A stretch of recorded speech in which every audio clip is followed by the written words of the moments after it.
All right, welcome. Today, we're going to tackle a financial tool that a lot of people see as, well, pretty complex. But honestly, it's incredibly powerful once you get it. We're talking about universal life insurance.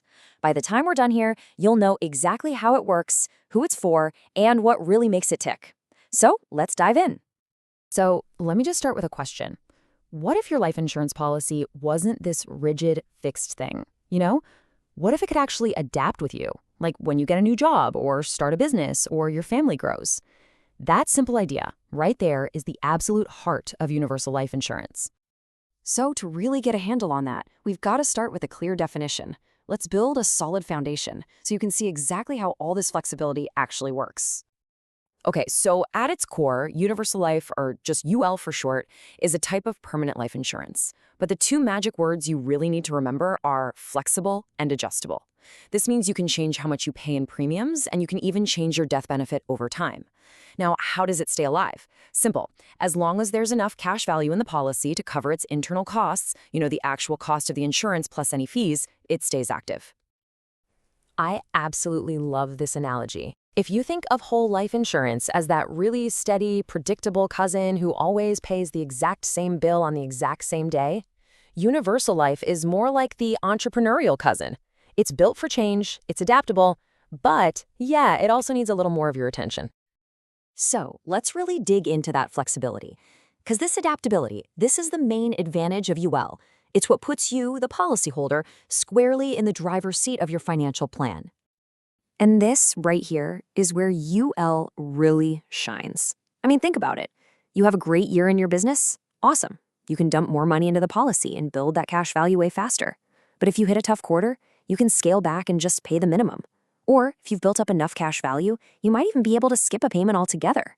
You can also adjust the death benefit as your life changes. Maybe you bump it up when you have kids and then lower it in retirement to bring your costs down. All of this leads to the potential for some serious cash value growth, which you can tap into later. It's truly a dynamic tool for a dynamic life. And here's the turn.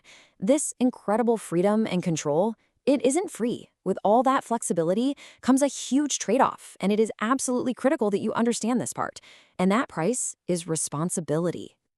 You see, the very same things that make UL so appealing are also its biggest potential traps. This is the other side of the coin, where that amazing flexibility, if it's mismanaged, can turn into a pretty serious problem.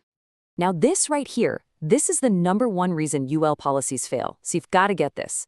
It all starts with underfunding it.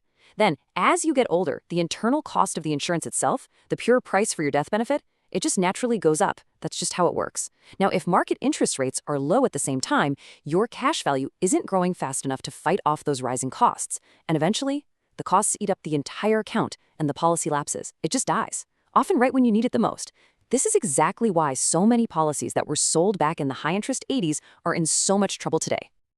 Okay, so given this really powerful upside, but also this pretty serious potential downside, who is actually the right fit for this thing?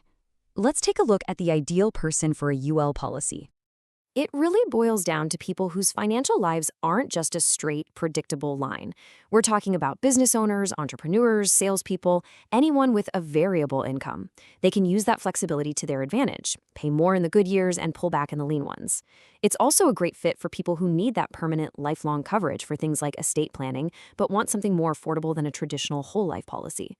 The common thread here is the need for both permanence and flexibility. Now, even within the world of universal life, you've basically got two different paths you can go down. On one side, you have your traditional UL. The main goal here is flexible cash growth.